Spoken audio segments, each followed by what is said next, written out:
Hello everyone, I am Sunny, your physics teacher. Welcome back to my YouTube channel. आज के इस lecture में हम सबसे पहले तो ये पढ़ेंगे कि मेनली कौन से कॉन्टैक्ट फोर्सेस होते हैं, और फिर उसके बाद में ये पढ़ेंगे कि Newton third law of motion क्या कहता है। और फिर लास्ट में हम ये पढ़ेंगे कि जो वेइंग मशीन होती है, जिसके ऊपर खड़े होकर हम अपना वेट मेजर करते हैं, तो वो वेइंग मशीन वेट कैसे बताती है। तो सबसे पहले ये देखो कि कॉन्टैक्ट फोर्सेस कौन से होते हैं।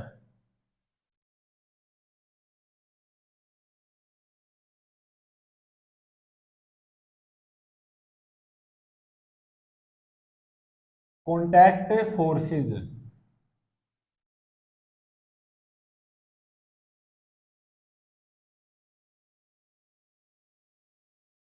मेनली चार कॉन्टैक्ट फोर्सेस होते हैं।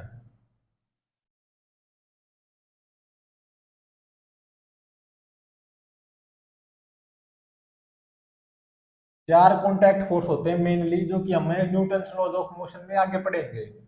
लेकिन उससे पहले हमें ये पता होना चाहिए कॉन्टैक्ट फोर्सेस कौन से होते हैं। मेनली चार होते हैं। तो सबसे पहला कॉन्टैक्ट फोर्स होता है वो क्या है? Normal reaction.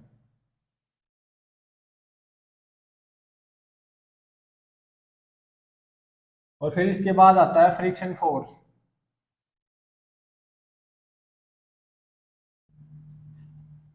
और फिर है टेंशन इन स्ट्रिंग, रस्सी में जो टेंशन आएगी वो भी कॉन्टैक्ट फोर्स होता है।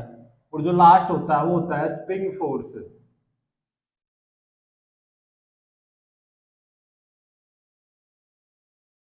तो सबसे पहले हम देखते हैं नॉर्मल रिएक्शन।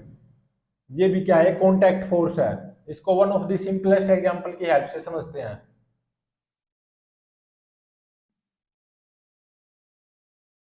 जैसे मान लो 2 केजी का ब्लॉक आराम से इस ग्राउंड के ऊपर रखा हुआ है, रेस्ट पे आराम से रखा हुआ है। तो इस 2 केजी के ब्लॉक के ऊपर कौन से फोर्सेज लगेंगे? एक तो mg फोर्स लगेगा, mass 2, acceleration due to gravity near the surface of earth वो मान लो 10 है। तो 2 × 10 मतलब 20 न्यूटन। एक तो mg फोर्स लगेगा इसके ऊपर, 2 केजी ब्लॉक के ऊपर, जो कि अर्थ ग्रेविटेशनल फोर्स लगा रही होगी। mg = 20 newton. और ये ग्राउंड है, ग्राउंड के ऊपर ये 2 केजी का ब्लॉक आराम से रखा हुआ है रेस्ट पे। और क्योंकि ये रेस्ट पे है, तो इसका मतलब ऊपर की तरफ एक फोर्स आना चाहिए अपवर्ड डायरेक्शन में, जिसका मैग्नीट्यूड 20 न्यूटन ही होना चाहिए। और वो क्या होगा? Normal reaction.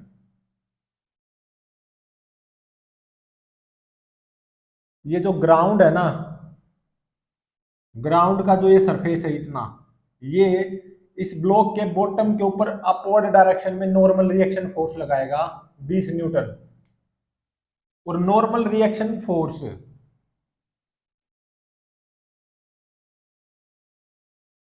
जो होता है, नॉर्मल रिएक्शन फोर्स वो कैसे एक्ट करता है? जो कॉन्टैक्ट सरफेस है ना, उसके परपेंडिकुलर डायरेक्शन में एक्ट करता है हमेशा। Act always in perpendicular to contact surface.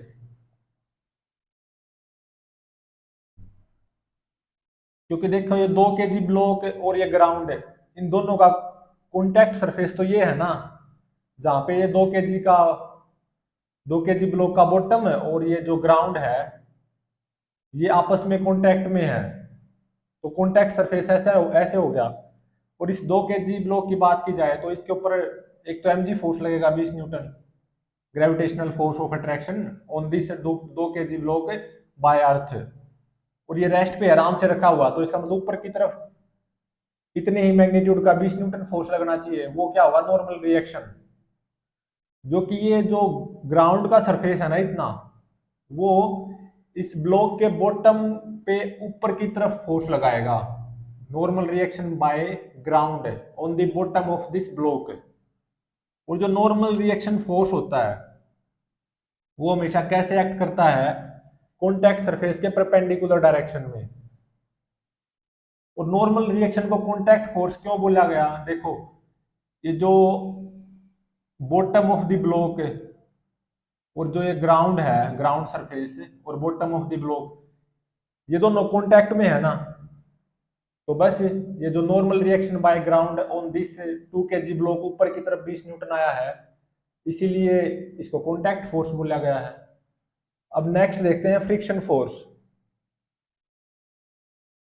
ये भी क्या होता है, कॉन्टैक्ट फोर्स होता है।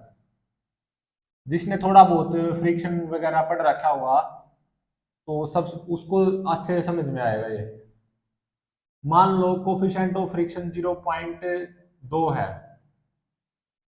और 2 kg का ही ब्लॉक है, ठीक है। तो यहां से लिमिटिंग और काइनेटिक फ्रिक्शन की वैल्यू दोनों सेम आएंगी, 2 दूनी 4 न्यूटन आएगी, ठीक है। फ्रिक्शन फोर्स भी एक कॉन्टैक्ट फोर्स होता है, वो यहां से अच्छे से समझ में आएगा आसानी से। मान लो एक्सटर्नली मैंने इसके ऊपर 3 न्यूटन फोर्स लगाया एक्सटर्नली, ये एक्सटर्नल फोर्स है इस 2 kg ब्लॉक के ऊपर। तो 3 न्यूटन तो 4 न्यूटन से कम है, तो इसका मतलब ये ब्लॉक मूव नहीं करेगा, रेस्ट पे ही रहेगा। क्योंकि जो ड्राइविंग फोर्स है या जो एक्सटर्नल फोर्स है जो कि मैंने इसके ऊपर ऐसे अप्लाई किया 3 न्यूटन, वो 4 न्यूटन से कम है, तो ये रेस्ट पे ही रहेगा, तो कोई स्लिपिंग नहीं होगी बिटवीन सरफेसेस। तो इस 2 kg ब्लॉक की बात करूं अगर मैं, तो इस 2 kg ब्लॉक के ऊपर कौन से फोर्स आएंगे। एक तो 20 न्यूटन आएगा gravitational force mg, acceleration due to gravity near the surface of earth मैंने 10 लिया है, तो 2 दाएं 20 न्यूटन। और एक आएगा normal reaction by ground on this 2 kg block, ऊपर की तरफ 20 न्यूटन ही आएगा। और जो ड्राइविंग फोर्स है या एक्सटर्नल फोर्स है 3 न्यूटन मैंने ऐसे लगा रखा है हॉरिजॉन्टल डायरेक्शन में, ये 4 न्यूटन से कम है, तो इसका मतलब ये ब्लॉक रेस्ट पे ही रहेगा। Block between block and between ground कोई स्लिपिंग नहीं होगी, कोई रिलेटिव मोशन नहीं होगा, केवल रिलेटिव मोशन की टेंडेंसी आएगी, कोई स्लिपिंग नहीं होगी। स्लिपिंग की केवल टेंडेंसी आएगी क्योंकि मैंने इसके ऊपर इस डायरेक्शन में कुछ फोर्स लगा रखा है। तो इसका मतलब इस डायरेक्शन में स्टैटिक फ्रिक्शन कितना आएगा, 3 न्यूटन ही आएगा। ये सेल्फ एडजस्टेबल होता है, 0 से 4 न्यूटन कितनी भी वैल्यू हो सकती है स्टैटिक फ्रिक्शन की। तो ये जो स्टैटिक फ्रिक्शन आया है, ये मतलब स्टैटिक फ्रिक्शन फोर्स, ये इस ब्लॉक के ऊपर आया है ड्यू टू ग्राउंड। जो इस ग्राउंड है उसकी वजह से ब्लॉक के ऊपर इस डायरेक्शन में स्टैटिक फ्रिक्शन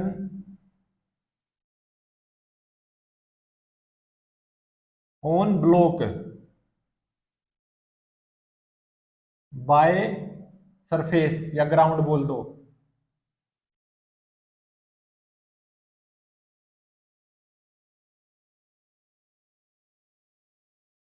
ये जो 3 न्यूटन इस डायरेक्शन में स्टैटिक फ्रिक्शन फोर्स आया है, ये इस ग्राउंड सरफेस ने इसी जो ब्लॉक का बॉटम है उसके ऊपर इस डायरेक्शन में फोर्स लगाया है 3 न्यूटन, जो कि स्टैटिक फ्रिक्शन है। तो ये भी क्या है, कॉन्टैक्ट फोर्स है, क्योंकि ग्राउंड सरफेस ने जो बॉटम ऑफ द ब्लॉक के ऊपर इस डायरेक्शन में स्टैटिक फ्रिक्शन लगाया 3 न्यूटन। तो ये जो फ्रिक्शन फोर्स होता है वो भी क्या होता है, कॉन्टैक्ट फोर्स होता है, क्योंकि यहाँ पे ब्लॉक का बॉटम और ग्राउंड दोनों कॉन्टैक्ट में है, और 3 न्यूटन एक्सटर्नल फोर्स है, ड्राइविंग फोर्स, जो कि 4 न्यूटन से कम है, तो इसका मतलब ये ब्लॉक रेस्ट पे ही रहेगा, तो यहाँ पे स्टैटिक फ्रिक्शन आएगा, और वो उतना ही आएगा जितना ड्राइविंग फोर्स है या एक्सटर्नल फोर्स है इस डायरेक्शन में। तो ये जो ग्राउंड सरफेस है उसने बॉटम ऑफ द ब्लॉक के ऊपर इस डायरेक्शन में 3 Newton mean static friction force लगाया। वो स्टैटिक फ्रिक्शन यहाँ पे क्या है, ये कॉन्टैक्ट फोर्स ही है। जैसे नेक्स्ट एग्जांपल देखो, यही 2 kg का ब्लॉक है और कोफिशिएंट ऑफ फ्रिक्शन मान लो 0.2 ही है, तो लिमिटिंग और काइनेटिक फ्रिक्शन दोनों की वैल्यू कितनी आएगी, 4 न्यूटन। और मान लो अब मैंने 6 न्यूटन एक्सटर्नल फोर्स लगाया इस ब्लॉक के ऊपर, ठीक है, और ये ब्लॉक रफ सरफेस के ऊपर रखा हुआ है, और मैंने ऐसे 6 न्यूटन फोर्स लगा दिया, एक्सटर्नल फोर्स बोल दो या ड्राइविंग फोर्स बोल दो। तो पहले इस ब्लॉक के ऊपर देखो कौन से फोर्स आएंगे। एक तो 20 न्यूटन mg फोर्स आएगा, gravitational force of attraction on this 2 kg block by earth. और एक नॉर्मल रिएक्शन आएगा 20 न्यूटन ही, normal reaction by ground on the bottom of the block, ऊपर की तरफ। और 6 न्यूटन जो कि ड्राइविंग फोर्स है, एक्सटर्नल फोर्स है, वो 4 न्यूटन से ज्यादा है ना, तो इसका मतलब यहाँ पे ब्लॉक एक्सेलरेट कर जाएगा। तो इस डायरेक्शन में क्या आएगा, काइनेटिक फ्रिक्शन आएगा 4 न्यूटन के बराबर, काइनेटिक फ्रिक्शन।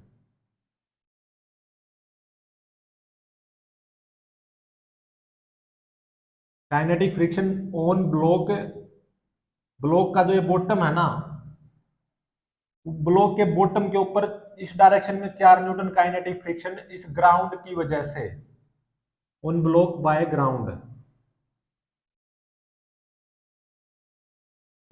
तो ये ब्लॉक इस डायरेक्शन में एक्सेलरेट कर जाएगा, यहाँ पे स्लिपिंग होगी बिटवीन सरफेसेस। तो एक्सेलरेशन ऑफ दिस ब्लॉक वो कितना आएगा, 6 में से 4 गए 2, 2 भाग में 2, 1 मीटर पर सेकंड स्क्वायर।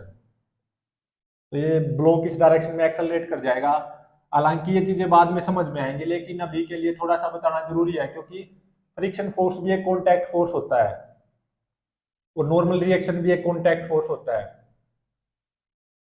और फ्रिक्शन फोर्स की direction tangent to contact surfaces ही आएगी।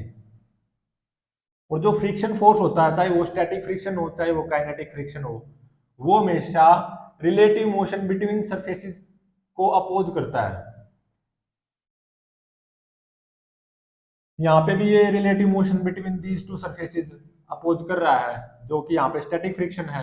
अपोज तो यहाँ पे भी कर रहा है रिलेटिव मोशन बिटवीन सरफेसेस को, लेकिन यहाँ पे रिलेटिव मोशन हो जा रहा है, यहाँ पे रिलेटिव मोशन या स्लिपिंग बिटवीन सरफेसेस हो रही है, क्योंकि जो ड्राइविंग फोर्स 4 न्यूटन से ज्यादा है, 6 न्यूटन 4 न्यूटन से ज्यादा है ना, तो स्लिपिंग इन दोनों सरफेसेस के बीच में बिल्कुल होगी। मतलब ब्लॉक एक्सेलरेट करेगा इस डायरेक्शन में 1 मीटर पर सेकंड स्क्वायर से। लेकिन फिर भी ये जो काइनेटिक फ्रिक्शन है ना, वो कुछ इस तरीके से आएगा इस तरफ 4 न्यूटन, ये इस रिलेटिव मोशन बिटवीन सरफेसेस या जो slipping between these two surfaces उसको अपोज करेगा। तो जो थर्ड कॉन्टैक्ट फोर्स है वो है टेंशन इन स्ट्रिंग, रस्सी में टेंशन।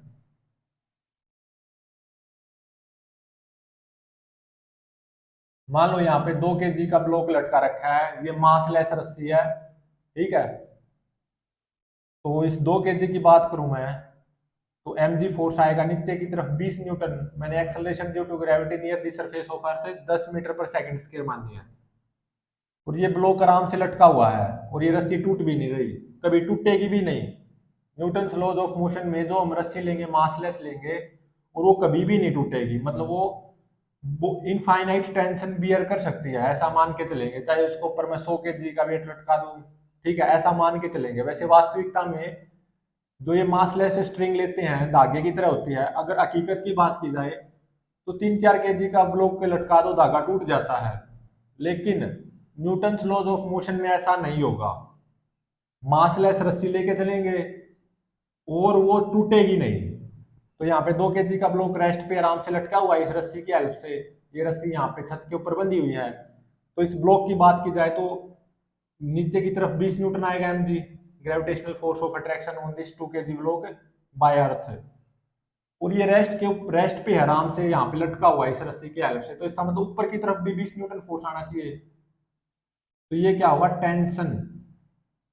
ये जो ऊपर की तरफ 20 न्यूटन, ये कौन प्रोवाइड करवाएगा, टेंशन इन स्ट्रिंग। मतलब ये जो रस्सी है ये टाइट हो चुकी होगी, तो इस रस्सी में हर जगह टेंशन 20 न्यूटन आएगी। तो ये जो रस्सी है मासलेस स्ट्रिंग, यहाँ पे इस 2 kg ब्लॉक के ऊपर यहाँ पे ऊपर की तरफ 20 न्यूटन फोर्स लगा रही है। मतलब ये रस्सी इस 2 kg ब्लॉक को पुल कर रही है ऊपर की तरफ 20 न्यूटन फोर्स से, लेकिन ये 2 kg ब्लॉक यहीं का यहीं पे है, ठीक है, क्योंकि रस्सी हमेशा पुल कर सकती है।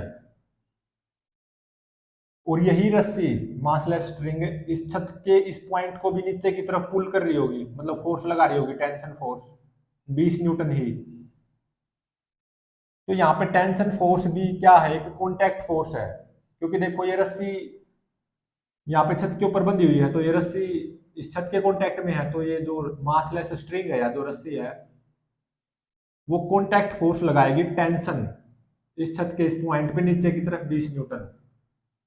और ये रस्सी यहाँ पे 2 kg ब्लॉक को ऊपर बंधी हुई है, तो ये रस्सी और 2 kg ब्लॉक कॉन्टैक्ट में है, तो यहाँ पे ये रस्सी ऊपर की तरफ कॉन्टैक्ट फोर्स अप्लाई करेगी, जिसको बोलेंगे टेंशन फोर्स, इस 2 kg ब्लॉक के ऊपर ऊपर की तरफ। इसीलिए जो टेंशन फोर्स होता है स्ट्रिंग में वो क्या होता है, कॉन्टैक्ट फोर्स एक तरह का। नेक्स्ट कॉन्टैक्ट फोर्स है स्प्रिंग फोर्स। हम जो स्प्रिंग पढ़ेंगे ना न्यूटन लॉज ऑफ मोशन में, वो मासलेस स्प्रिंग पढ़ेंगे।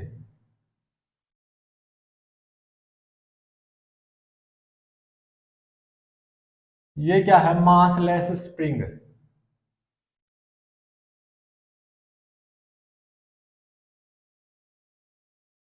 और इसका स्प्रिंग कांस्टेंट वो है, मान लो के क्या होता है, स्प्रिंग कांस्टेंट ऑफ स्प्रिंग।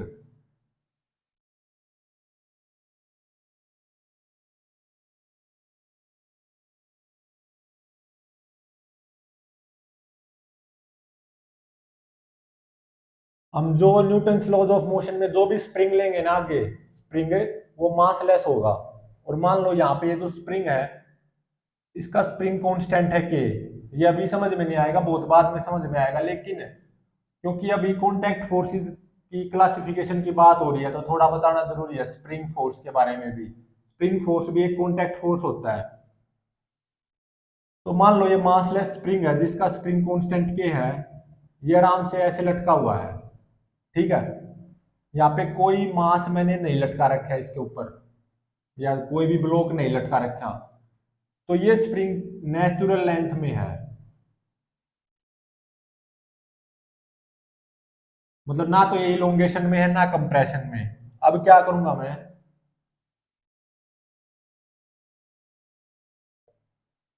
इस स्प्रिंग पे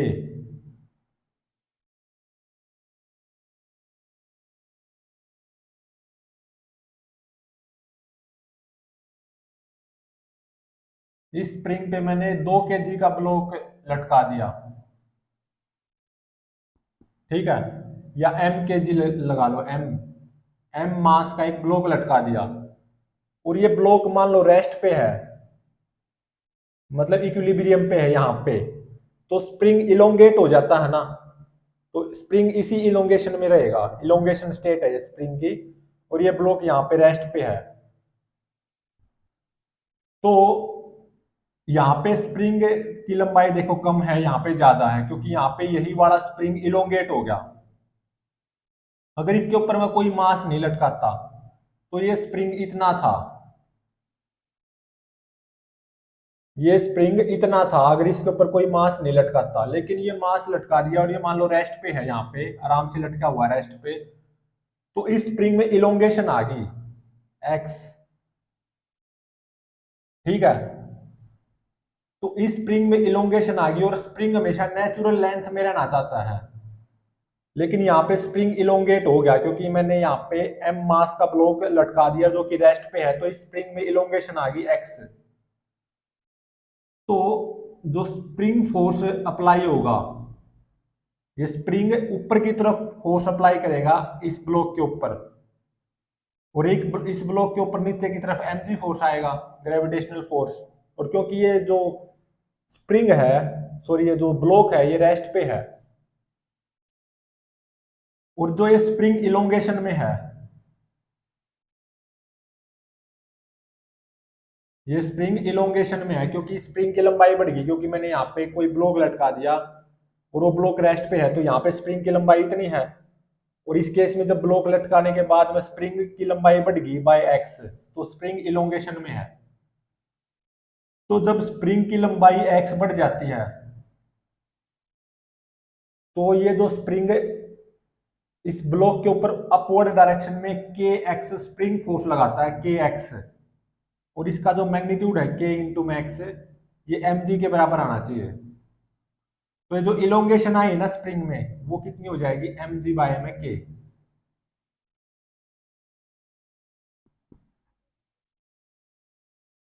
मतलब ये जो स्प्रिंग पहले तो नेचुरल लेंथ में था, कोई मास नहीं लटका रखा था, और मास लेस स्प्रिंग ले रखा है, के स्प्रिंग कांस्टेंट है स्प्रिंग का, और वही स्प्रिंग पे अब मैंने एक मास लटका दिया, एक ब्लॉक जिसका मास एम है और वो रेस्ट पे है।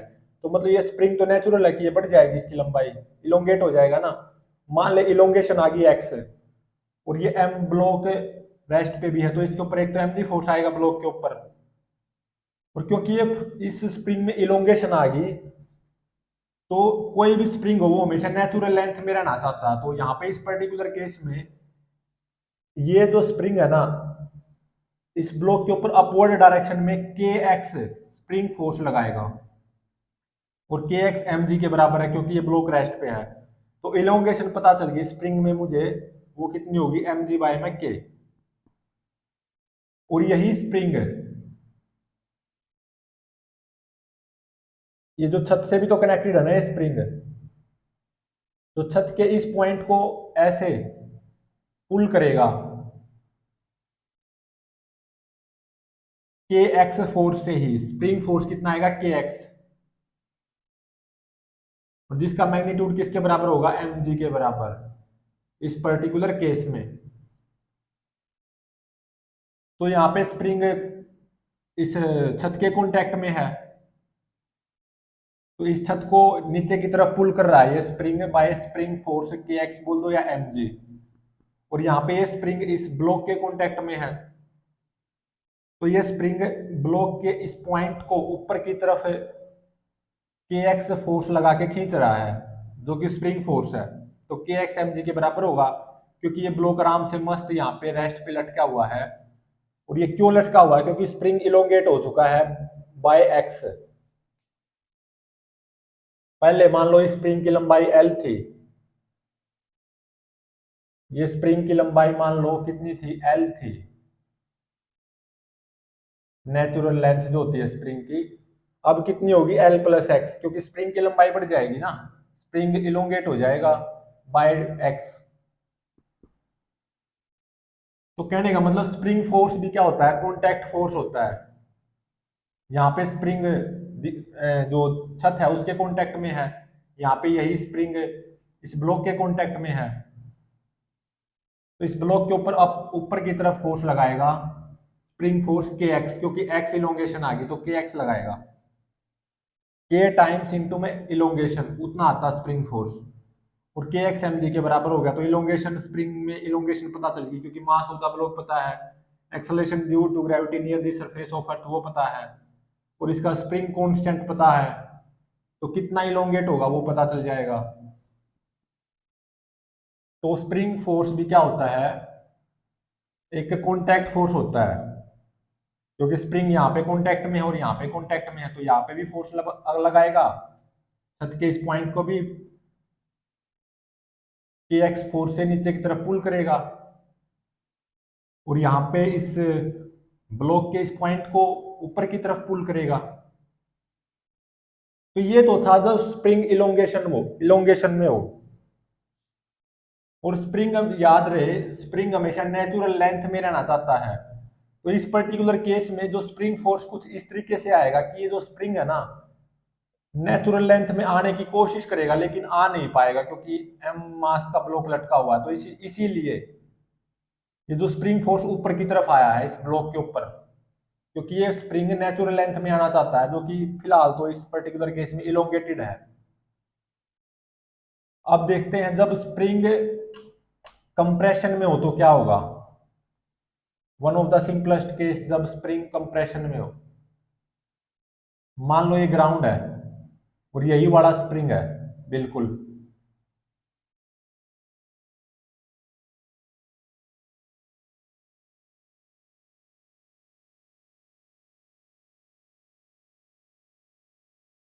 ये m मास का ब्लॉक इस स्प्रिंग के ऊपर रखा हुआ है, यही स्प्रिंग है बिल्कुल देखो। पहले इसकी लेंथ L थी, अब ये स्प्रिंग कंप्रेशन में आ गया, मतलब इसकी लेंथ अब कितनी है टोटल, L माइनस एक्स। पहले लेंथ, नेचुरल लेंथ स्प्रिंग की L थी, अब इसके ऊपर मैंने ब्लॉक रख दिया तो स्प्रिंग कंप्रेस नहीं हो जाएगा, तो इसकी लेंथ घट गई, घट के कितनी होगी L माइनस एक्स। तो स्प्रिंग की लेंथ में कितनी डिक्रीज आई, एक्स, मींस एक्स क्या है, कंप्रेशन इन स्प्रिंग।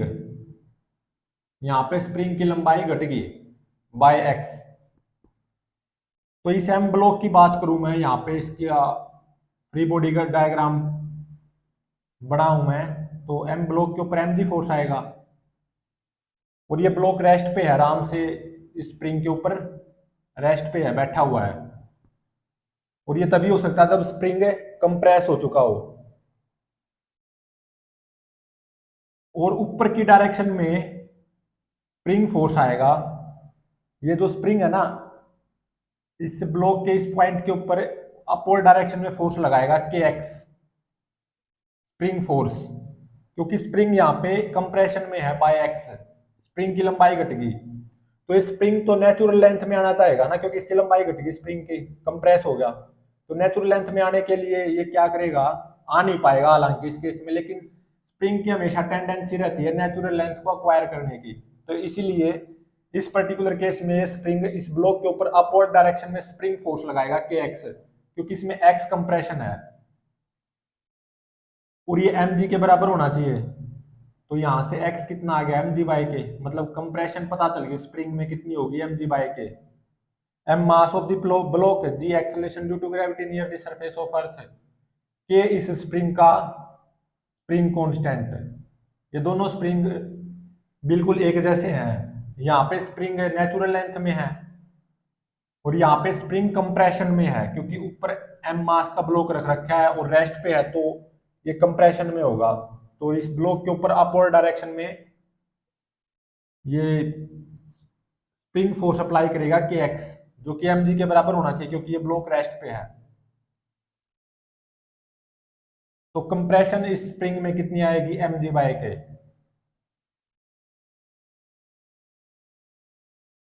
और यहां पे मैं अगर कॉन्टैक्ट फोर्सेस के बारे में एक स्पेशल नोट लिखूं, ये जो चार कॉन्टैक्ट फोर्सेस पढ़े हैं, तो कॉन्टैक्ट फोर्सेस के बारे में स्पेशल नोट लिखूं तो क्या लिखा जाएगा, कि जो कॉन्टैक्ट फोर्सेस होते हैं ना, सारे के सारे, जैसे कि ये चार हैं, मेनली चार कॉन्टैक्ट फोर्सेस हैं, जो कि न्यूटन्स लॉज ऑफ मोशन में हम मेनली इन्हीं चार ही कॉन्टैक्ट फोर्सेस को पढ़ेंगे। तो contact forces are electromagnetic forces,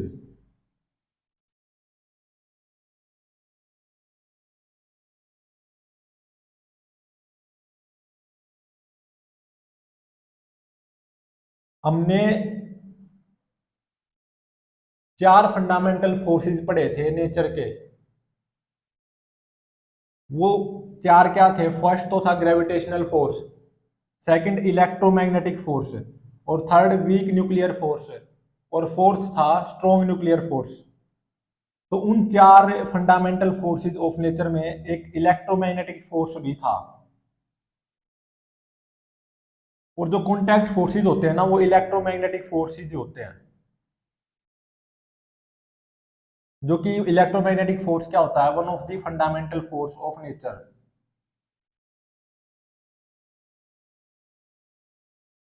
fundamental force of nature. तो कॉन्टैक्ट फोर्सेज ये क्या होते हैं, सभी इलेक्ट्रोमैग्नेटिक फोर्सेज, और electromagnetic force one of the fundamental force of nature होता है, क्योंकि चार फंडामेंटल फोर्स होते हैं नेचर के।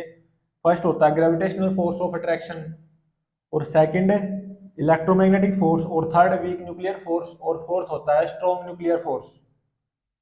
तो ये तो थे कॉन्टैक्ट फोर्सेज, मेनली चार इन्हीं कॉन्टैक्ट फोर्सेज को हम न्यूटन्स लॉज ऑफ मोशन में पढ़ेंगे।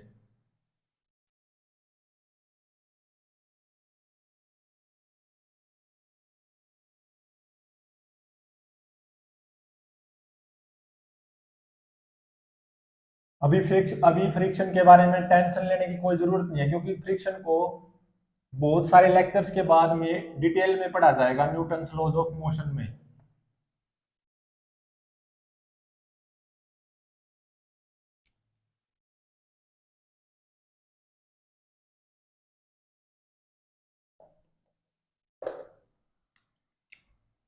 अब हम पढ़ेंगे Newton's third law of motion.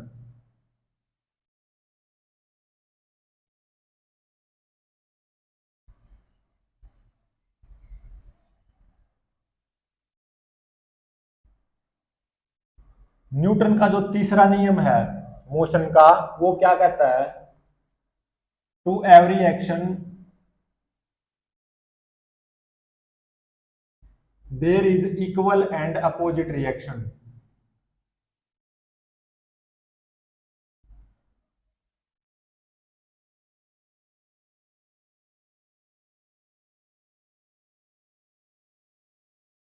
मतलब एक्शन रिएक्शन, हर एक्शन के हर एक्शन का एक इक्वल एंड अपोजिट रिएक्शन हमेशा होता है। इसको एग्जांपल की हेल्प से समझते हैं, सिंपलेस्ट एग्जांपल की हेल्प से।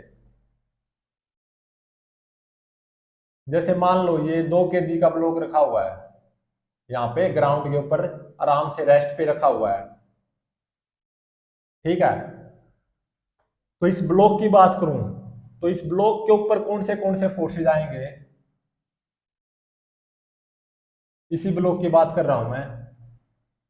एक तो 20 newton mg gravitational force of attraction, ठीक है, by by earth on this block 20 newton. मैंने acceleration due to gravity near the surface of earth 10 metre पर सेकंड स्क्वायर लिया, वो ध्यान रहे। और एक आएगा नॉर्मल रिएक्शन 20 न्यूटन। ये क्या है? Action by ground on block.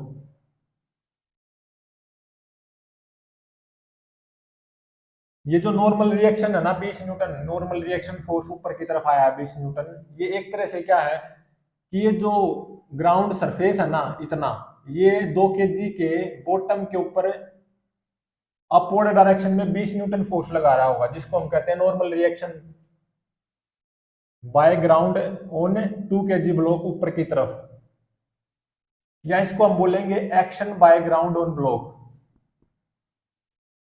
तो according to Newton third law, अगर मैं इस सरफेस की बात करूं, इसके ऊपर कौन सा फोर्स लग रहा होगा? क्योंकि इस सरफेस ने ब्लॉक के बॉटम के ऊपर 20 न्यूटन फोर्स लगाया, जो कि क्या है? Action by ground on this block. तो न्यूटन थर्ड लॉ के अकॉर्डिंग इस एक्शन का रिएक्शन भी होगा। मतलब इस बॉटम का जो ब्लॉक है, जो इस ब्लॉक का जो बॉटम है ना, वो इस ग्राउंड सरफेस पे इतना ही रिएक्शन फोर्स अप्लाई करेगा अपोजिट डायरेक्शन में, बस 20 न्यूटन। ये क्या है? Normal reaction by bottom of the block on this ground surface. और ये क्या है? Reaction by bottom of the block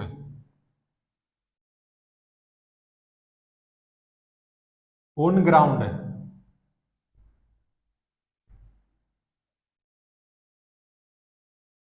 यहाँ पे ये ग्राउंड के बारे में बताया गया है इस पर्टिकुलर केस में।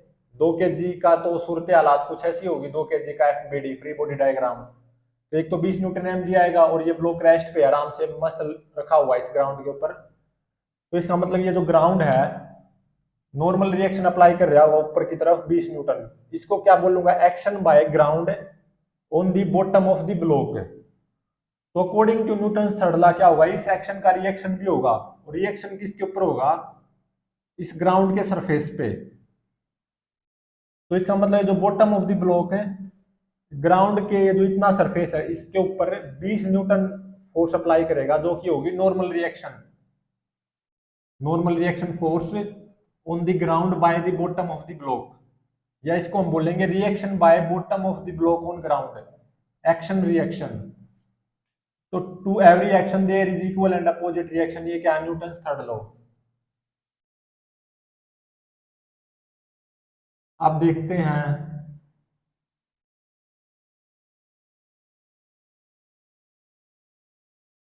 कि मान लो वही 2 kg का ब्लॉक है और ये रफ सरफेस पे रखा हुआ है, कोफिशिएंट ऑफ फ्रिक्शन कितना है, मान लो 0.4 ले लो, तो लिमिटिंग और काइनेटिक फ्रिक्शन की वैल्यू कितनी आएगी, 8 न्यूटन आएगी। और मान लो इस डायरेक्शन में ओरिजेंटली एक्सटर्नल फोर्स लगा रखा है मैंने ऐसे इस ब्लॉक के ऊपर, और वो 8 न्यूटन से कम है, वो मान लो 4 न्यूटन है, ठीक है। एक्सटर्नल फोर्स बोल दो या ड्राइविंग फोर्स, इस 2 kg ब्लॉक के ऊपर ओरिजेंटल डायरेक्शन में मैंने अप्लाई कर रखा है ऐसे, तो क्या ये ब्लॉक एक्सेलरेट करेगा, नहीं करेगा, क्योंकि 4 न्यूटन तो 8 न्यूटन से कम है, तो ये ब्लॉक रेस्ट पे ही रहेगा, मतलब कोई स्लिपिंग नहीं होगी between 2 kg block and ground. और ध्यान रहे एक्सेलरेशन ड्यू टू ग्रेविटी की value near the surface of earth मैंने इस केस में 10 मीटर पर सेकंड स्क्वायर मान लिया है।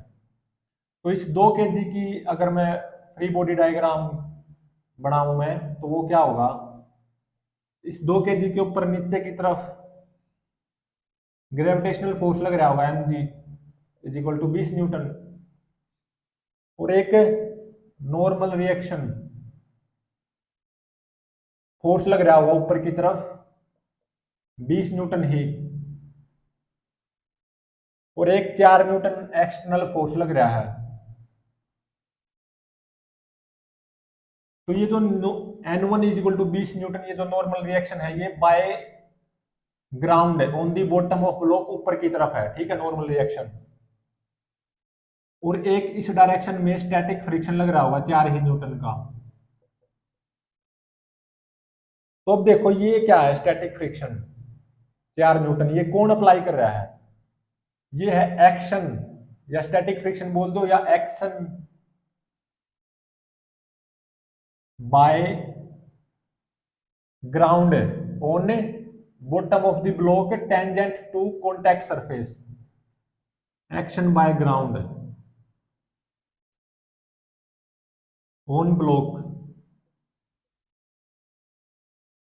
टेंजेंट टू कॉन्टैक्ट सरफेस, मतलब ये क्या है, स्टैटिक फ्रिक्शन।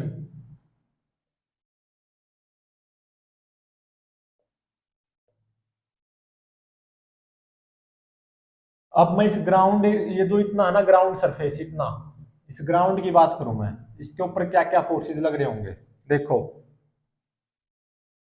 ये जो नॉर्मल रिएक्शन आया था ना इस 2 kg ब्लॉक के ऊपर by this ground on the bottom of the block, इस डायरेक्शन में, मतलब परपेंडिकुलर टू कॉन्टैक्ट सरफेस के, तो ये क्या था, action by ground on bottom of the block perpendicular to contact surface. तो इस ग्राउंड ने इस ब्लॉक के ऊपर दो एक्शन फोर्स लगाए हैं, एक तो ऐसे और एक ऐसे, ये नॉर्मल रिएक्शन है और ये स्टैटिक फ्रिक्शन है, तो दो एक्शन फोर्स हैं by this ground surface on this block. तो according to Newton third law, इस ब्लॉक की तरफ से ग्राउंड के ऊपर रिएक्शन भी आना चाहिए, इक्वल एंड अपोजिट रिएक्शन भी तो आना चाहिए ना। तो इस ग्राउंड सरफेस की बात की जाए तो इसके ऊपर एक तो आएगा ये reaction N2 is equal to 20 newton, to every action there is equal and opposite reaction, यहां पे ये ग्राउंड के ऊपर है फोर्स इतना, इतना नॉर्मल रिएक्शन, और ये क्या है, रिएक्शन ऑफ ब्लॉक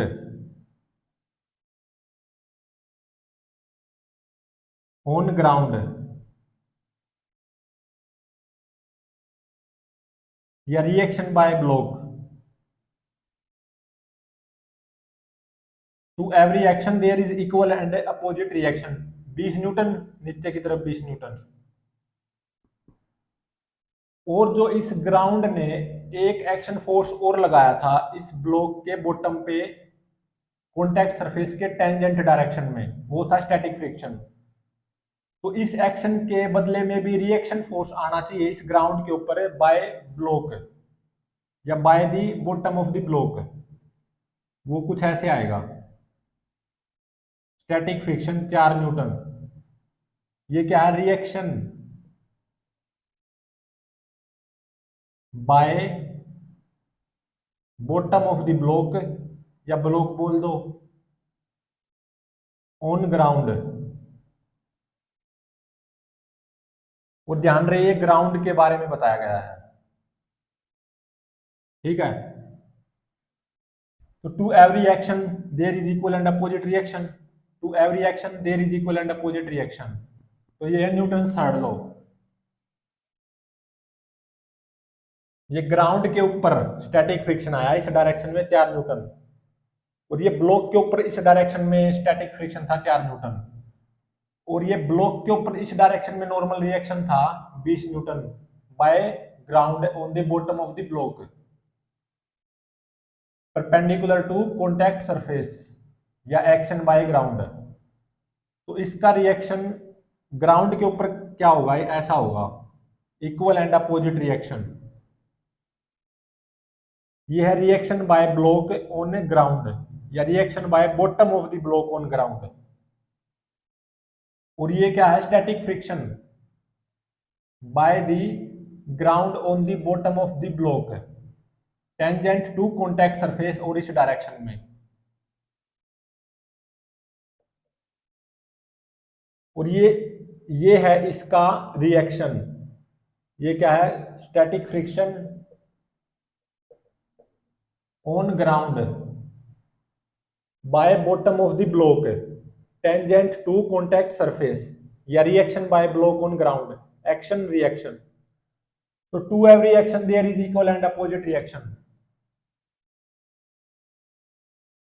ये तो अभी तक हमने पढ़ा है केवल कॉन्टैक्ट फोर्सेस के लिए, to every action there is equal and opposite reaction.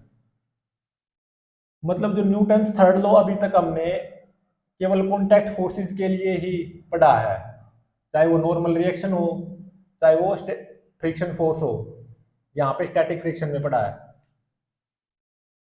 तो जो न्यूटन्स थर्ड लॉ होता है, to every action there is equal and opposite reaction, वो केवल कॉन्टैक्ट फोर्सेस के लिए वैलिड नहीं होता, कॉन्टैक्ट फोर्सेस के लिए तो वैलिड होता ही है।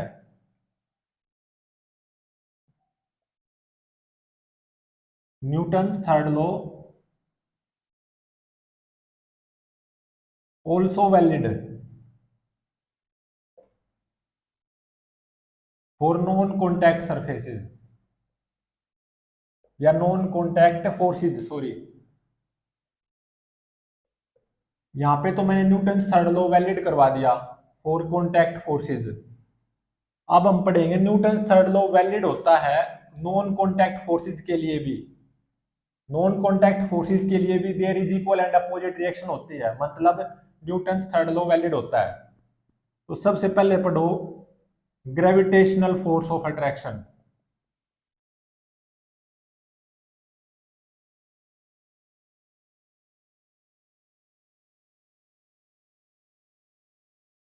मान लो दो पॉइंट मासेस हैं m1 और m2।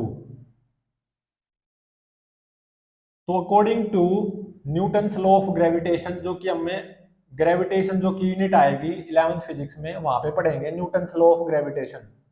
तो न्यूटन्स लॉ ऑफ ग्रेविटेशन क्या कहता है, जब दो पॉइंट मासेस रखे हुए हों r डिस्टेंस दूर, तो एक दूसरे के ऊपर gravitational force of attraction apply करते हैं।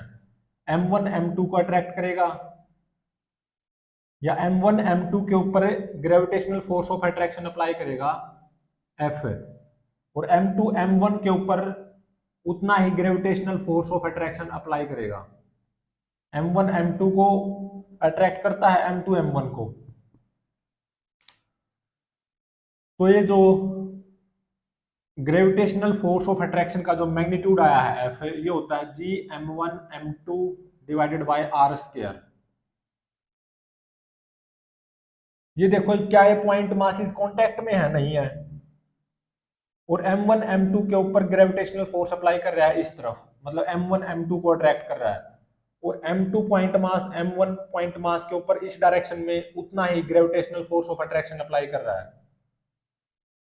तो एक्शन रिएक्शन तो यहाँ पे भी है, m1 का एक्शन m2 के ऊपर इस डायरेक्शन में f है, तो m2 का रिएक्शन भी तो होना चाहिए ना m1 के ऊपर इस डायरेक्शन में f।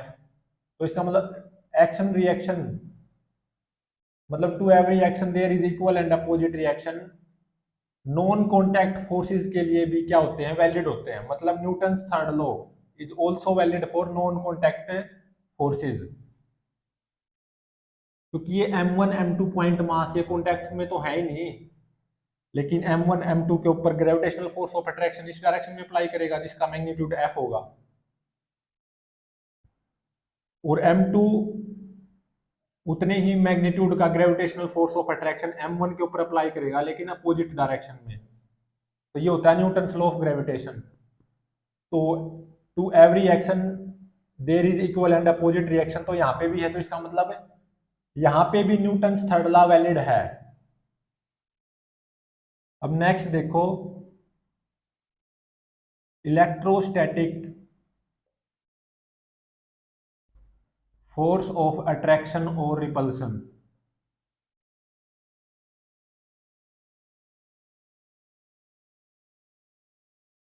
ये हम इलेक्ट्रोस्टैटिक्स में पढ़ेंगे 12th क्लास की फर्स्ट यूनिट। यहाँ पे भी न्यूटन्स थर्ड लॉ वैलिड होता है। कैसे?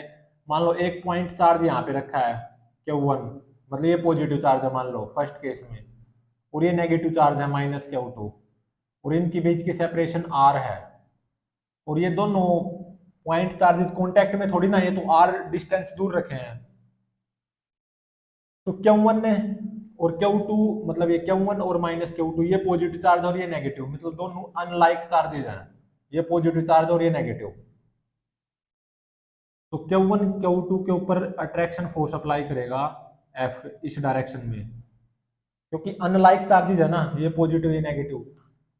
तो ये पॉइंट चार्ज इस Q1 फोर्स के ऊपर अट्रैक्शन फोर्स अप्लाई करेगा इस डायरेक्शन में उतने ही मैग्नीट्यूड का, और ये जो F आता है ना ये होगा 1/4πε0 Q1 Q2 divided by R²। Epsilon note होती है electrical permittivity of free space या एयर की। तो Q1 Q2 चार्जेस यहाँ पे कांटेक्ट में नहीं है, तो इसका मतलब ये दोनों फोर्सेस F Q1 की वजह से Q इस नेगेटिव चार्ज के ऊपर -Q2 जो कि नेगेटिव चार्ज है इसके ऊपर इस डायरेक्शन में अट्रैक्शन फोर्स आएगा। Q1 -Q2 चार्ज के ऊपर इस डायरेक्शन में अट्रैक्शन फोर्स आएगा F, और ये नेगेटिव चार्ज इस पॉजिटिव चार्ज को भी अट्रैक्ट करेगा by same magnitude force but in opposite direction. तो Q1 का एक्शन इस -Q2 चार्ज के ऊपर वो ऐसे है F, तो इस -Q2 का रिएक्शन इस Q1 के ऊपर वो इस तरफ है F। तो एक्शन रिएक्शन तो यहाँ पे भी वैलिड है, to every action there is equal and opposite reaction, लेकिन ये दोनों पॉइंट चार्जेस कांटेक्ट में थोड़ी ना है। तो इसका मतलब Newton's third law non contact forces के लिए भी वैलिड होता है, जैसे यहाँ पे भी वैलिड था, यहाँ पे भी to every action there is equal and opposite reaction, to every action there is equal and opposite reaction. अब देखते हैं, मान लो ये तो थे अनलाइक चार्जेस, मतलब एक पॉजिटिव एक नेगेटिव। अब मैं लाइक चार्जेस ले रहा हूँ, मान लो ये पॉजिटिव है Q1 चार्ज और ये भी पॉजिटिव है Q2 चार्ज, दोनों पॉजिटिव भी हो सकते हैं दोनों नेगेटिव भी, लाइक चार्जेज हैं तो एक दूसरे को रिपेल करेंगे। तो Q1 चार्ज इस Q2 चार्ज के ऊपर इस डायरेक्शन में रिपल्सन फोर्स लगाएगा F, और ऐसे ही Q2 Q1 के ऊपर इस डायरेक्शन में रिपल्सन फोर्स लगाएगा F सेम मैग्नीट्यूड का लेकिन अपोजिट डायरेक्शन में, और इनके बीच की सेपरेशन है R। तो ये जो रिपल्सन फोर्स का मैग्नीट्यूड है वो इतना ही आएगा 1/4πε0 Q1 Q2/r²। दोनों पॉजिटिव चार्ज हैं इसलिए दोनों एक दूसरे को रिपेल कर रहे हैं। तो Q1 का एक्शन Q2 के ऊपर इस तरफ है, तो Q2 का एक्शन रिएक्शन फोर्स इस Q1 के ऊपर अपोजिट डायरेक्शन में आएगा उतना ही। तो नॉन कॉन्टैक्ट फोर्सेस के लिए भी न्यूटन्स थर्ड लॉ वैलिड होता है।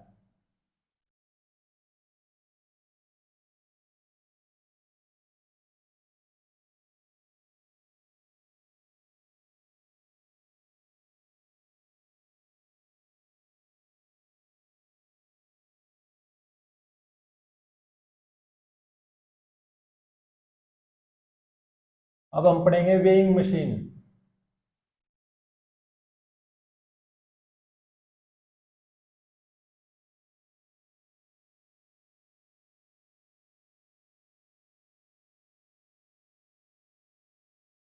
जिसके ऊपर खड़े होकर हम अपना वेट मेजर करते हैं वो वेइंग मशीन। तो जो वेइंग मशीन होती है ना, वो क्या बताती है? Weighing machine measure weight of the body, या वेट ऑफ बॉडी या वेट ऑफ ऑब्जेक्ट बोल दो, आपकी मर्जी है।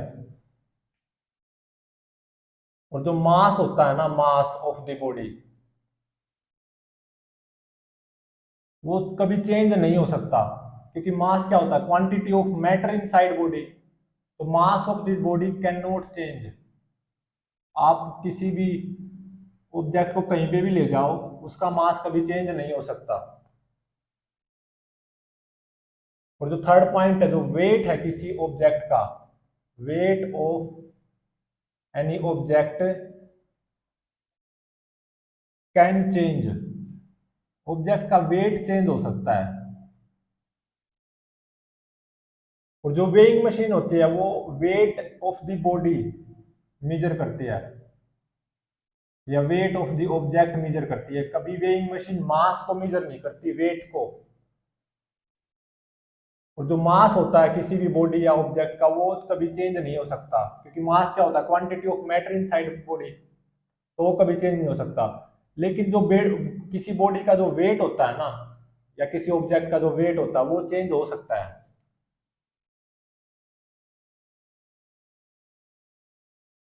अब देखो, मान लो मेरे पास ये वेइंग मशीन है यहाँ पे।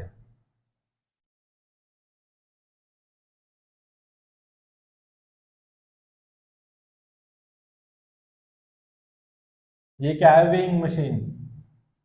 और ये अर्थ पे रखी हुई है, मान लो अर्थ की सरफेस पे ये वेइंग मशीन रखी हुई है।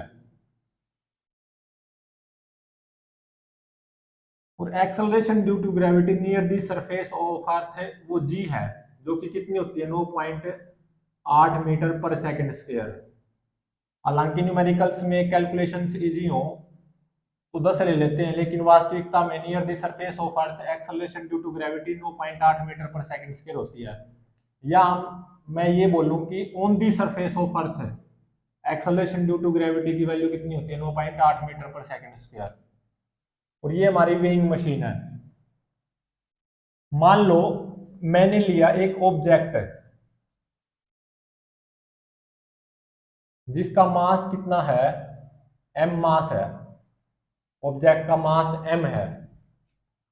और ये वेइंग मशीन अर्थ के ऊपर रखी हुई है।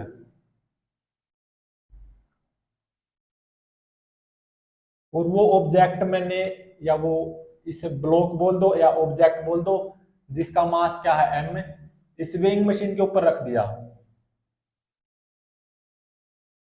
तो अब देखते हैं वेइंग मशीन की रीडिंग क्या आएगी। और मुझे ये पता है कि 1 kg वेट जो होता है ना, वो जी न्यूटन के बराबर होता है, या 9.8 न्यूटन। ये हम पढ़ चुके हैं। ये क्या है? ग्रेविटेशनल यूनिट ऑफ फोर्स, या प्रैक्टिकल यूनिट ऑफ फोर्स।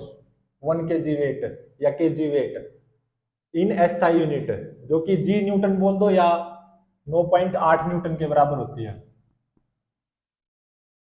और जो रीडिंग होती है ना, रीडिंग किसकी? वेइंग मशीन की।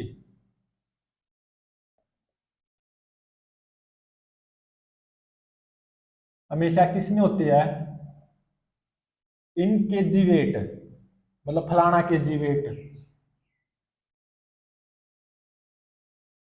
जो भी आएगा यहाँ पे। हमेशा जो रीडिंग होती है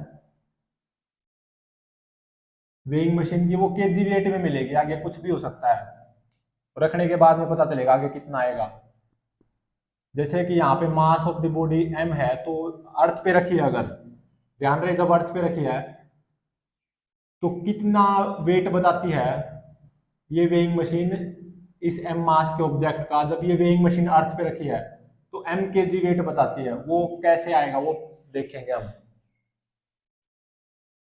इस एम मास ऑब्जेक्ट का एफबीडी बनाओ। ये ऑब्जेक्ट रेस्ट पे है ना, इस एम मास ब्लॉक का एफबीडी, एक तो इसको प्राइम जी फोर्स लग रहा होगा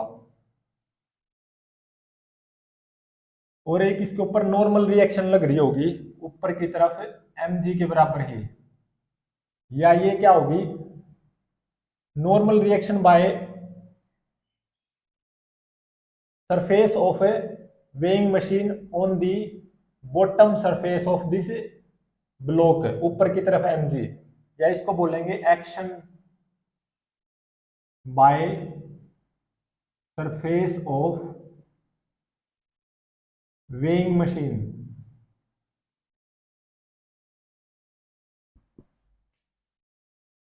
अब देखो ये जो वेइंग मशीन का सरफेस है उस उसको क्या लग रहा होगा, क्योंकि इस वेइंग मशीन के सरफेस ने इस ब्लॉक के बॉटम सरफेस के ऊपर अपवर्ड डायरेक्शन में N1 नॉर्मल रिएक्शन लगाई है जो कि mg, या ये क्या है, action by surface of weighing machine on the bottom of this block. तो according to Newton third law reaction force भी आना चाहिए इस वेइंग मशीन के सरफेस पे। तो ये क्या है, वेइंग मशीन का सरफेस। तो रिएक्शन फोर्स या normal reaction by bottom of this block on this surface of weighing machine, वो कितना आएगा, mg के बराबर ही आएगा ना। To every action there is equal and opposite reaction. तो जो रीडिंग होती है ना, रीडिंग ऑफ वेइंग मशीन,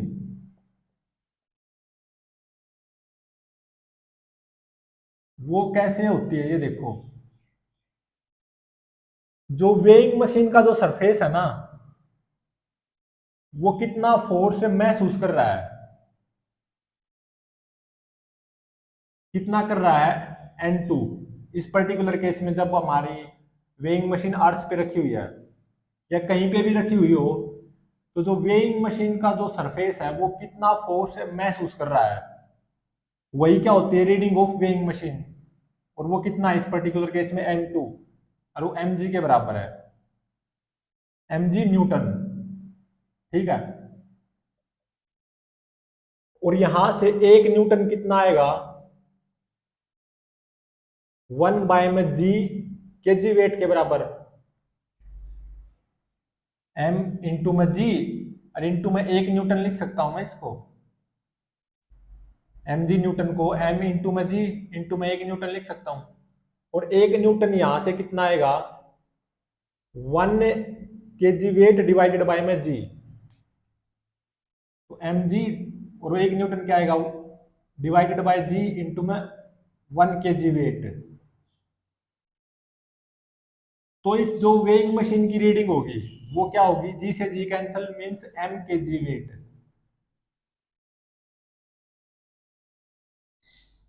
मतलब ये जो डब्बा है जो यहाँ पे लिखा जाना है, यहाँ पे क्या आएगा, m है, और के जी वेट तो आगे है ये। और जो हम अपना वेट महसूस करते हैं ये तो क्या है, reading of weighing machine on earth, जब हमारी वेइंग मशीन अर्थ पे रखी हुई है।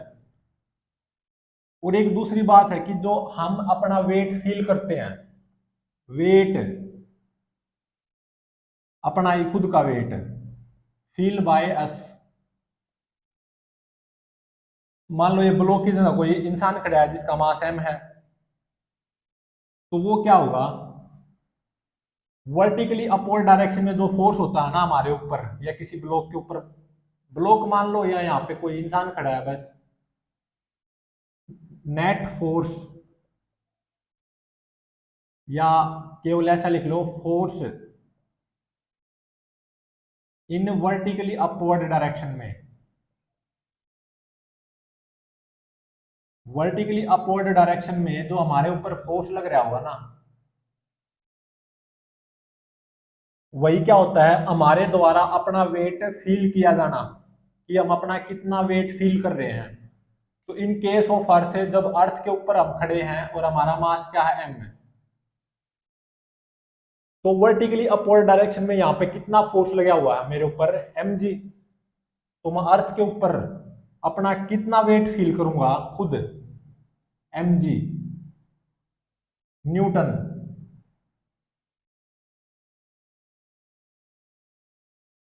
तो इसको केजी वेट में बदलूंगा तो क्या आ जाएगा, 1 न्यूटन क्या होता है, 1 में जी केजी वेट, तो ये आ जाएगा m केजी वेट। तो ये क्या है कि मान लो ब्लॉक, मान लो या मैं खड़ा हूं जिसका मेरा मास m है या ब्लॉक का मास m है, और अर्थ पे हमारी वेइंग मशीन रखी हुई है, तो इस वेइंग मशीन की रीडिंग ऑन अर्थ यहाँ पे कितनी आएगी, m केजी वेट। और वेट फील बाय मी, मेरे मैं खुद का कितना वेट फील करूंगा अर्थ के ऊपर जब मैं खड़ा हूंगा या इस वेइंग मशीन के ऊपर खड़ा हूंगा, वो क्या होता है, वर्टिकली अपवर्ड डायरेक्शन में कितना फोर्स लगा हुआ है, वही क्या होगा, वेट फील बाय अस। हम खुद का कितना वेट फील करते हैं वो किसके बराबर होता है, कि हमारे ऊपर वर्टिकली अपवर्ड डायरेक्शन में कितना फोर्स लगा हुआ है। तो जब हम अर्थ की सरफेस पे खड़े हैं या यहाँ पे खड़े हैं, वेइंग मशीन अर्थ पे रखी हुई है और वेइंग मशीन के ऊपर हम खड़े हुए हैं और हमारा मास m है, तो अपवर्ड डायरेक्शन में मेरे ऊपर कितना फोर्स आएगा, mg आएगा ना। तो मैं खुद का कितना वेट फील करूंगा, mg न्यूटन या m केजी वेट। अब देखो, मान लो मैं इस वेइंग मशीन को चांद पे लेके जाऊं,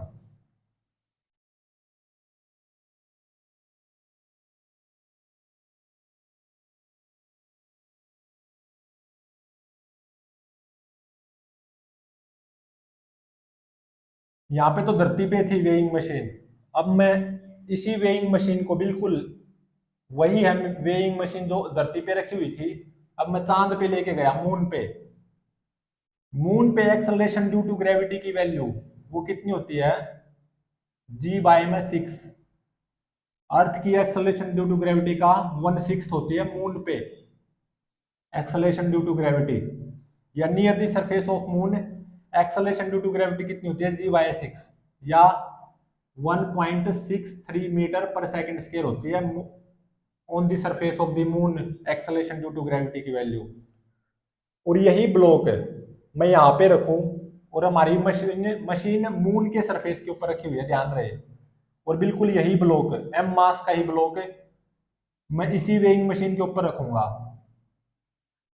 ठीक है। तो अब देखते हैं इस वेइंग मशीन की जो रीडिंग वो क्या आएगी, इस डब्बे में कितना केजी वेट रीडिंग आएगी।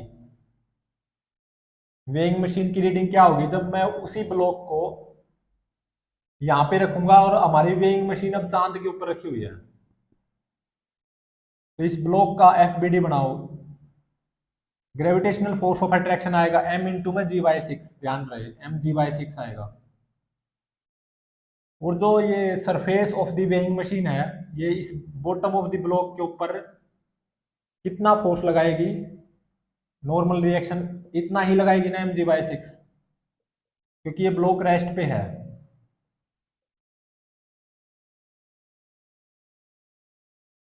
यही ब्लॉक ये था और ये वाला ब्लॉक यहाँ पे है,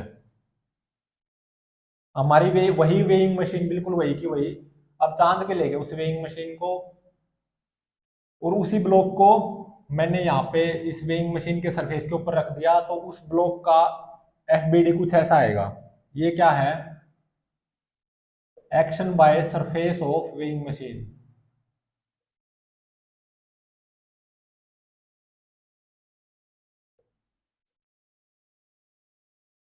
अब इस वेइंग मशीन का जो ये सरफेस है ना इतना, अब इसके ऊपर देखो कितना फोर्स एक्सर्ट हो रहा होगा, वेइंग मशीन का सरफेस है, ध्यान रहे। तो to every action there is equal and opposite reaction. तो इस ब्लॉक का जो बॉटम होगा, क्या वो इस वेइंग मशीन के सरफेस के ऊपर इस डायरेक्शन में इतना ही फोर्स एक्सर्ट नहीं कर रहा होगा, reaction force by the bottom of the block on the surface of weighing machine. To every action there is equal and opposite reaction mg/6। तो अब देखो रीडिंग ऑफ वेइंग मशीन वो क्या आएगी, जब हमारी वही की वही वेइंग मशीन चांद के ऊपर लेके गए हम उसको, और वो वही बिल्कुल वही का वही ब्लॉक का वो इसे वेइंग वेइंग मशीन के सरफेस के ऊपर रख दिया, तो इस पर्टिकुलर केस में वेइंग मशीन की रीडिंग क्या आएगी।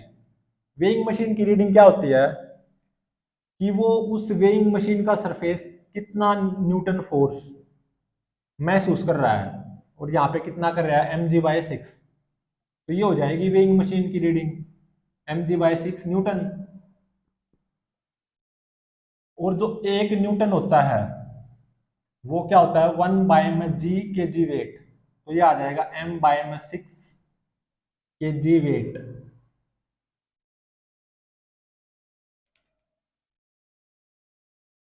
तो ये हो जाएगी रीडिंग वेइंग मशीन की m/6 के जी वेट।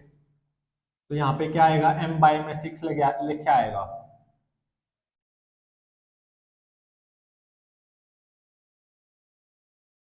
और वेइंग मशीन हमेशा वेट मेजर करती है ऑब्जेक्ट का या ब्लॉक का, या इसके ऊपर कोई खड़ा हो उसका वेट मेजर करती है हमेशा।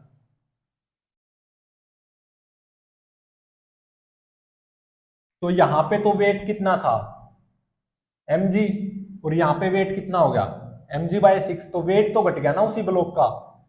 अर्थ पे उसी ब्लॉक का वेट कितना है mg न्यूटन बोल दो या m के जी वेट बोल दो, बात एक ही है, क्योंकि वेइंग मशीन हमेशा वेट मेजर करती है ब्लॉक का।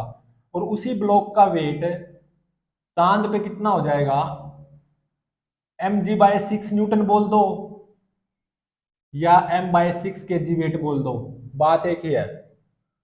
तो वेट घट गया यहां से यहां, उसी ऑब्जेक्ट का वेट घट गया। अर्थ पे mg न्यूटन है इस ऑब्जेक्ट का वेट, या m के जी वेट है, बात एक ही है। और चांद पे उसी ऑब्जेक्ट का वेट कितना है mg/6 न्यूटन बोल दो या m/6 के जी वेट। तो वेट घट जाता है जब हम अर्थ से मून पे जाते हैं। तो इस पर्टिकुलर केस में हम कितना वेट अपना फील करेंगे, हम खुद, जैसे ये कोई ब्लॉक की बजाय मैं खुद खड़ा हूं, मेरा मास m है, तो वेट फील बाय अस, मैं खुद का कितना वेट फील करूंगा, वो क्या होता है मेरे ऊपर वर्टिकली अपवर्ड डायरेक्शन में कितना फोर्स लगा हुआ है, वही उसी को मैं फील करता हूं। तो वो कितना लगा हुआ है mg/6। तो जब मैं चांद की सरफेस पे खड़ा हुआ हूँ तो अप वर्टिकली अपवर्ड डायरेक्शन में मेरे ऊपर mg/6 फोर्स लगा हुआ होगा, तो इतने न्यूटन मैं अपना वेट फील करूंगा, जो कि सही भी है। या m/6 के जी वेट, तो वेट घट गया ना, अर्थ पे तो मेरा वेट कितना था m के जी वेट या mg न्यूटन, और चांद पे कितना हो गया mg/6 न्यूटन बोल दो या m/6 के जी वेट बोल दो।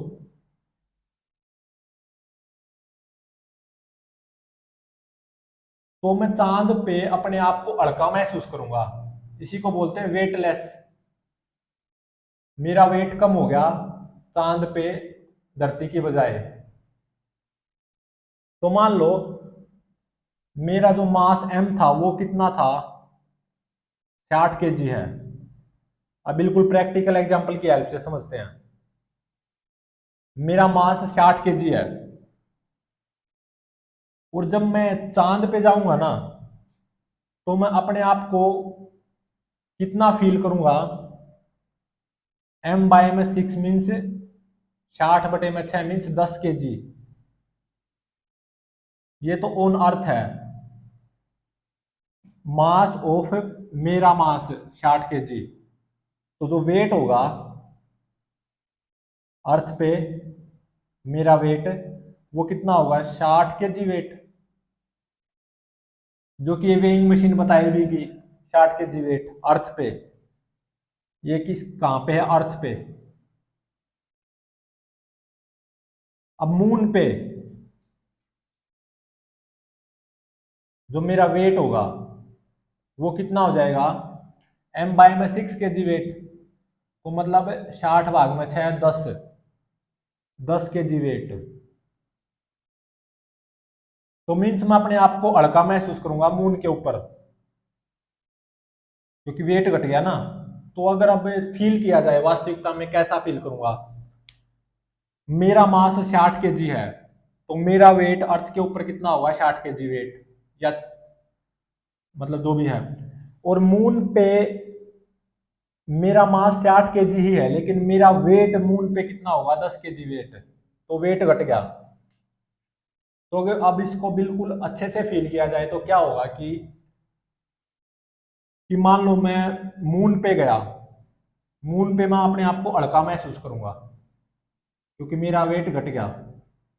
और कुछ कैसा महसूस करूंगा कि जो धरती पे 10 kg मास का जो बच्चा महसूस कर रहा है ना, कोई दूसरा बच्चा है जो कि अर्थ पे है और उसका मास कितना, 10 kg, वो जैसा फील कर रहा है ना, और मेरा खुद का मास क्या है, 60 kg, तो मैं मून पे जाके कुछ वैसा ही फील करूंगा जो कि धरती पे कोई बच्चा जिसका मास कितना है, 10 kg, वो जैसा महसूस कर रहा है अपने वेट को, मैं बिल्कुल वैसा ही वेट महसूस करूंगा। लेकिन मेरा मेरा मास तो 60 kg है, लेकिन चांद पे मैं अपने आप को बिल्कुल वैसा ही महसूस करूंगा जैसा कि धरती पे कोई 10 kg मास का बच्चा महसूस करता है अपने वेट को, बिल्कुल वैसा ही वेट मैं खुद का महसूस करूंगा चांद पे। और ध्यान रहे मेरा मास 60 kg है, वो कभी चेंज नहीं हो सकता, चाहे अर्थ हो चाहे मून हो। Mass of any object can not change, wait change हो सकता है, वेट धरती पे 60 kg वेट है, जो कि ये वेइंग मशीन बताएगी कि भी 60 kg वेट। और मून पे जाऊं मैं तो मेरा वेट ये वेइंग मशीन क्या बताएगी, 60 भाग में 6, मतलब 10 kg वेट, मतलब मैं अपने आप को हल्का महसूस करूंगा चांद पे जाके, क्योंकि वहां पे एक्सेलरेशन ड्यू टू ग्रेविटी कम है ना, 1/6 है।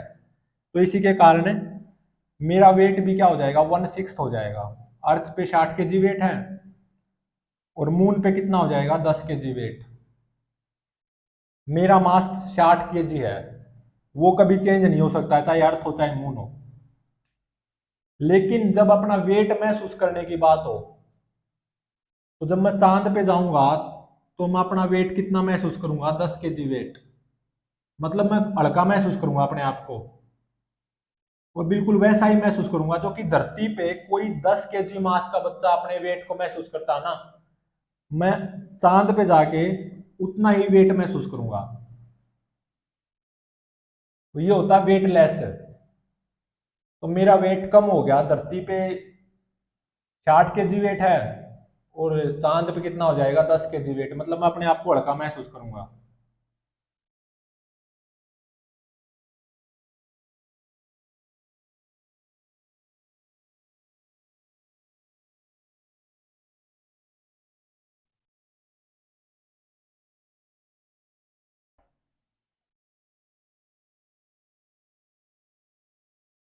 अब देखो कंप्लीट वेटलेसनेस सिचुएशन क्या होती है।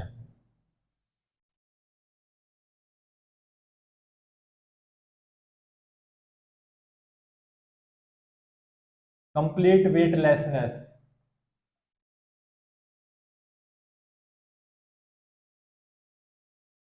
मतलब हमें अपना वेट कुछ भी महसूस ना हो, उसको बोलते हैं कंप्लीट वेटलेसनेस सिचुएशन, कि आवर वेट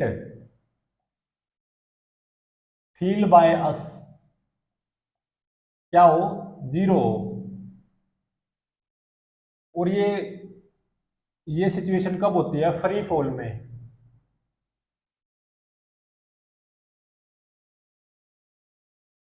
मतलब फ्री फॉल में हम अपना वेट कभी महसूस नहीं कर सकते, या अपना वेट कितना फील करेंगे, जीरो, तो उसको बोलते हैं कंप्लीट वेटलेसनेस सिचुएशन। मान लो ये कोई बिल्डिंग है,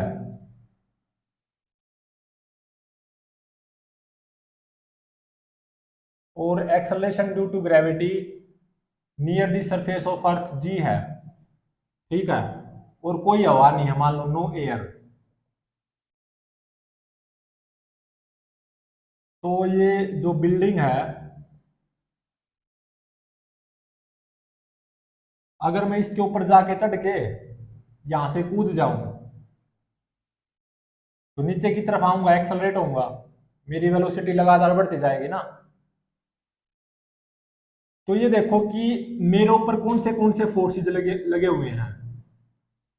मेरा मास कितना है m, एक तो mg फोर्स लगेगा, gravitational force of attraction on me by earth, mg।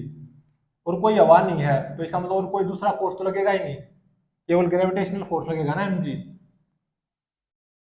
तो वर्टिकली अपवर्ड डायरेक्शन में देखो मेरे ऊपर क्या क्या कोई फोर्स लगेगा, force on me in vertically upward direction, free fall में। ये क्या है, फ्री फॉल ही तो है।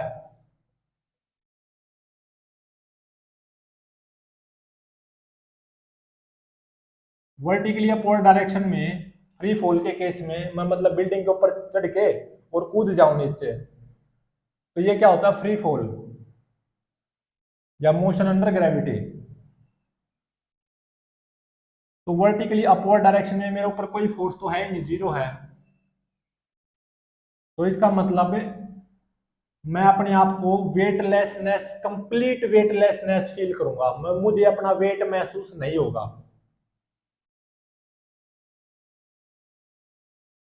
वेट फील बाय मी, खुद का वेट, मेरा खुद का वेट फील बाय मी, वो क्या होगा, जीरो। क्योंकि फ्री फॉल में वर्टिकली अपवर्ड डायरेक्शन में मेरे ऊपर कोई फोर्स है ही नहीं, तो मैं अपना खुद का वेट कितना फील करूंगा, जीरो। और वो कब होता है, जब फ्री फॉल में ही होता है, कंप्लीट वेटलेसनेस सिचुएशन। मैं अपने आप को कुछ महसूस ही नहीं कर पाऊंगा, मैं अपना खुद का वेट महसूस बिल्कुल भी नहीं कर पाऊंगा जब मैं बिल्डिंग के ऊपर पे चढ़ के और नीचे कूद जाऊं। तो ये होता है complete weightlessness situation, free fall में ही होती है ये, कि खुद का वेट कितना फील हो, जीरो, कोई फील ही ना हो खुद का वेट। लेकिन ध्यान रहे अगर यहाँ पे हवा होती ना तो मैं थोड़ा सा वेट फील कर पाता, क्योंकि एयर रेजिस्टेंस के कारण मेरे ऊपर थोड़ा सा फोर्स लगता, तो मैं थोड़ा बहुत फील कर पाता अपना वेट।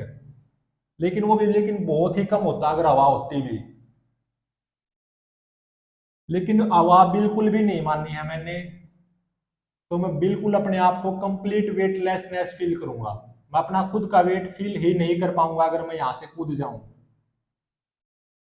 मतलब अंडर ग्रेविटी हो, फ्री फॉल, तो force on me in vertically upward direction में कुछ आएगा ही नहीं, जीरो आएगा, केवल एमजी फोर्स आएगा, gravitational force of attraction by earth on me, mg. तो वर्टिकली अपवर्ड डायरेक्शन में कोई फोर्स है ही नहीं, तो इसका मतलब वेट फील बाय मी, मैं खुद का वेट फ्री फॉल में कितना फील करूंगा, जीरो।